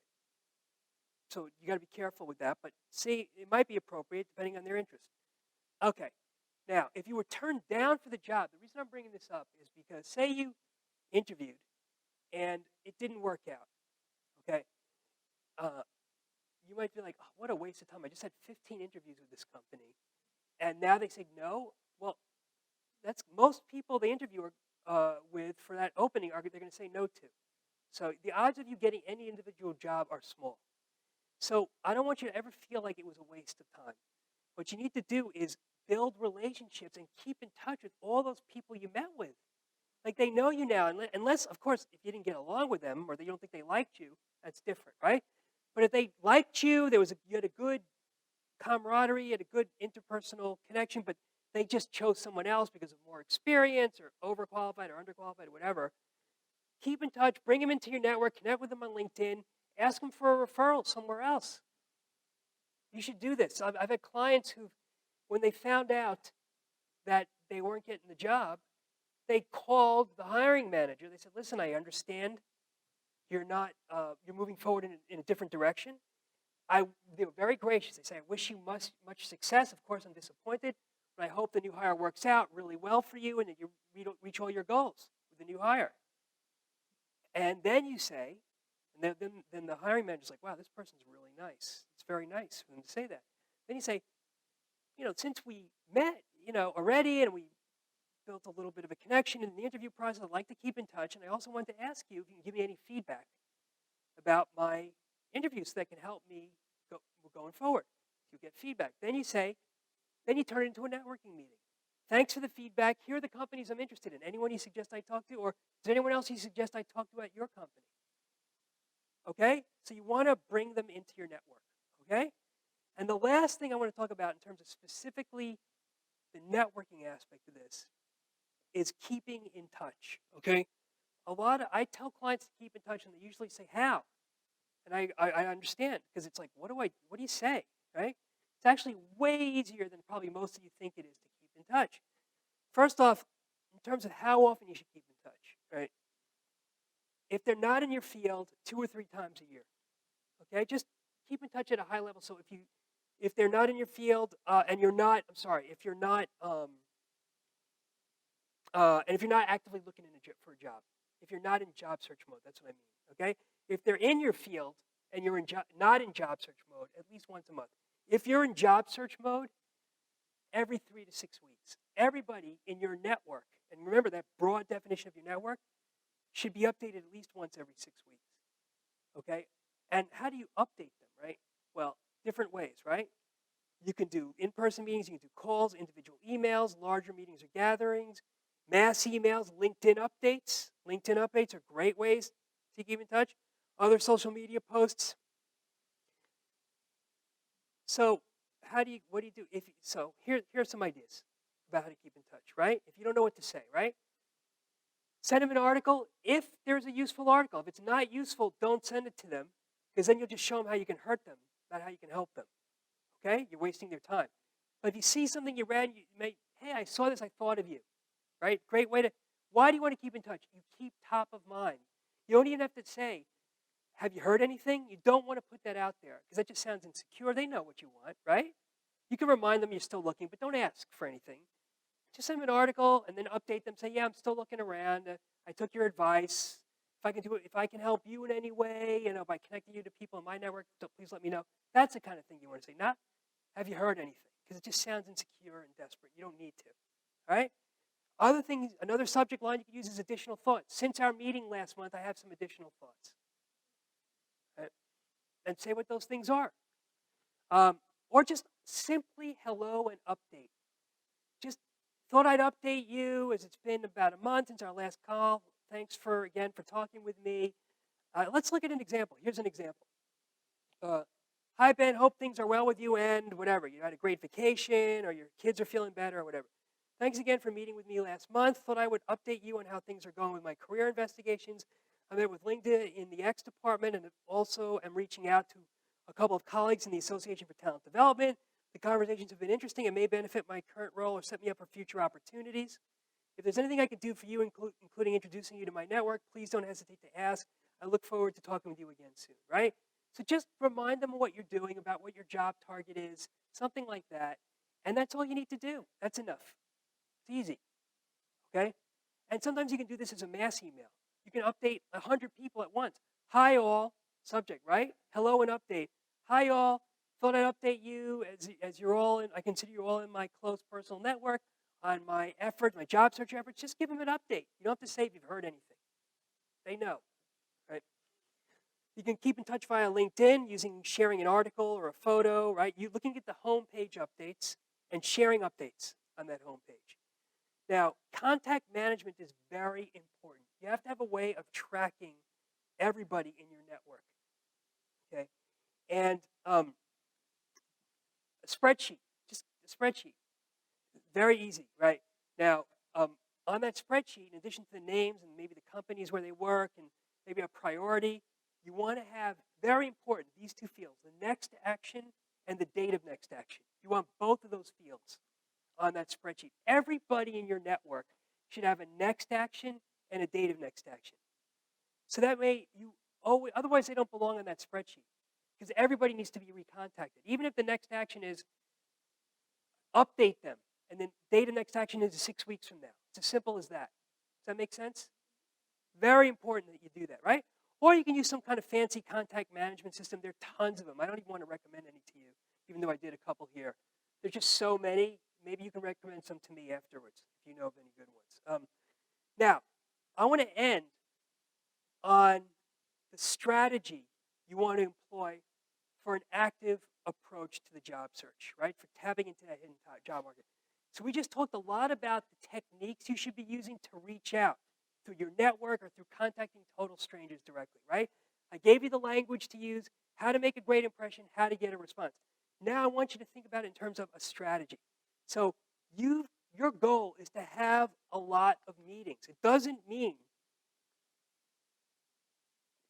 necessarily interviews. It means meetings. Here's what I mean by meetings.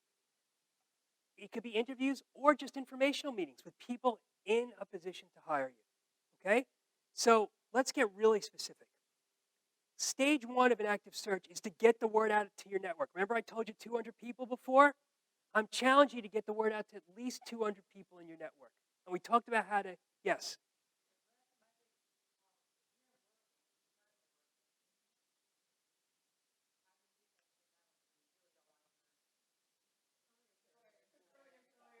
Yeah. How? How do you do it? Carefully. You gotta be very carefully. No, it's a challenge for sure. But you know what? There's a lot of people that, you're right. I mean, you gotta be very tactful, you gotta be careful, right? And you gotta be, but there's a lot of people that you can reach out to that where will never get back to your current employer too. That's your neighbor, your family, your friends, people you haven't worked with in 15 years, may never reach out, do it by email, So so I think there's still a lot you can do.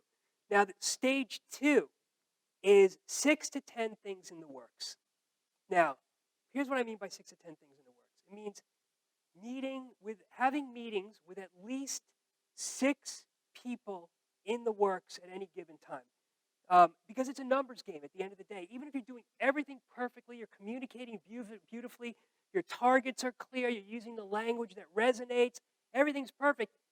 If you're not doing enough of it, if there's not enough volume out there, you're going to have a very long search, okay? So when I say things in the works, I mean informational meetings or interviews with people 1 or 2 levels above your level in a position to hire you that are scheduled on your calendar or that you're actively following up on where you just had the meeting. So if you were my client, I would ask you, so how many things are in the works? And I would love it if you said something like, well, Rob, I have 6 things in the works. I have 3 meetings on my calendar. 2 of them are just informational meetings with a potential hiring manager.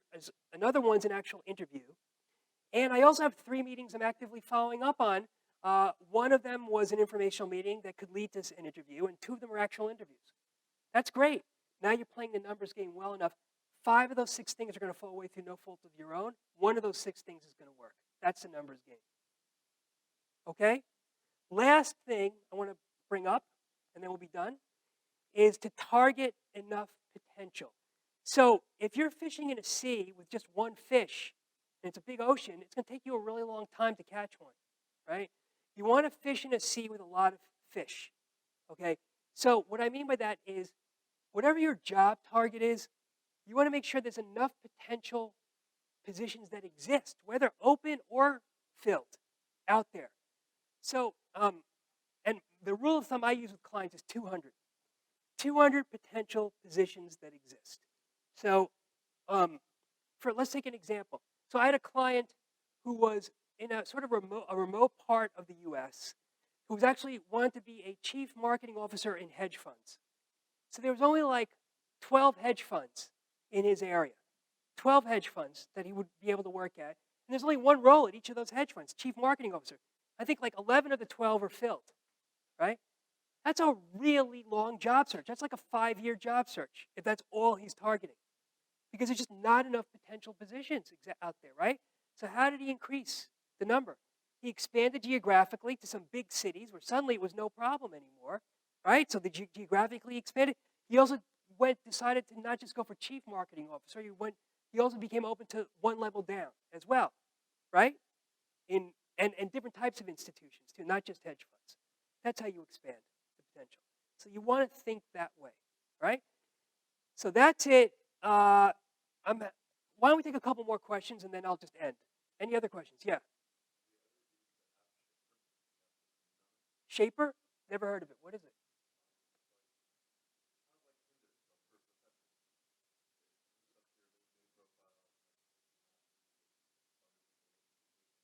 Okay, so it's this thing called Shaper. Anybody else ever heard of it?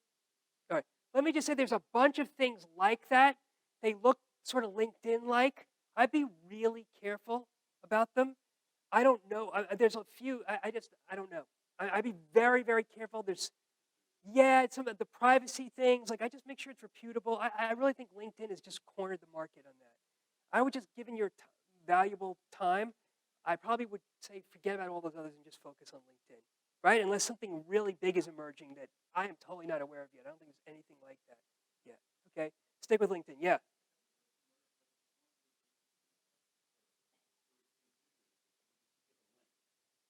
Yeah. Yep. It's common. The video interviews where they just ask questions. Sometimes they don't even have a person there. You just have to respond to the questions. Yeah, it's very common now. Sure. Yeah. Absolutely. Yes. Yes. Well, let's put it this way. What's the best time of year in terms of seeing applications, right? So now, up until Thanksgiving, right? And from Thanksgiving to early January, it slows down dramatically, okay? It's like September to Thanksgiving, very, very busy. Mid-January through April or May, really, really hot, right? Through May, probably, right? June, July, August slows down a lot for obvious reasons. That's how I would think about it, okay? January, February, March, huge. Right after bonus season, right? March, April, people leave. Another wave, right? Okay. Then June, July, August slows down. September kicks up into gear again. Other questions? Yeah.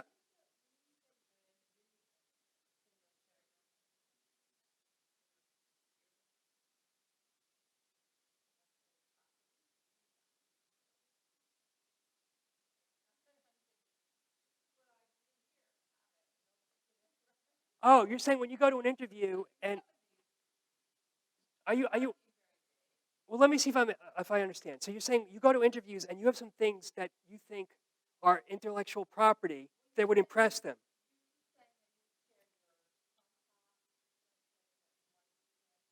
Oh, well, look, if you're asking them for if you're reaching out for networking, like you're trying to network into something, right? And you don't really have anything to offer. I'm just making. If you have nothing to offer them, one option for you might be to offer your LinkedIn network. If you don't feel comfortable doing that, don't do it. But I think that's something that can be very effective.